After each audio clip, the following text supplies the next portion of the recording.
676. First time using a Roomba. I have hardwood floors in my house and some rugs in certain areas, but yeah, Roomba. We're gonna try it out. This is an unboxing. I'll do another video on how it's, it's performing and how it works, but this is the Roomba 676.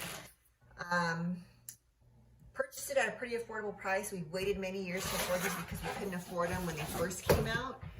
My husband is a clean freak, me not so much, but we do like walking on our floors in our socks and our bare feet without things being stuck to them, and we find ourselves sweeping several times a day. So in the box, let's see, we have, I think this is the home base right here. You have the cord. I'm sure that plugs in to charge it. You have your instructions. And you have your vacuum robot.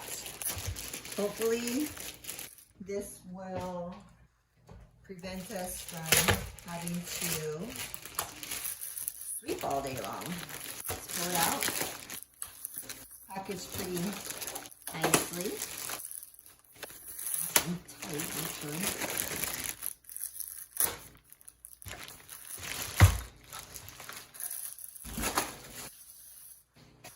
All right.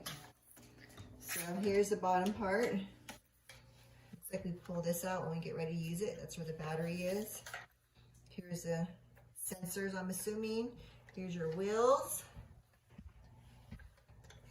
This is your filter right here.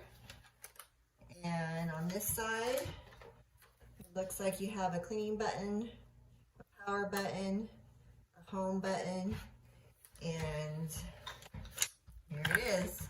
Oh wow, look at the wheels kind of are a little bit hydraulic. There's tension wheels. We're gonna see how this works out. But here you go, home, cord to charge, and then the magic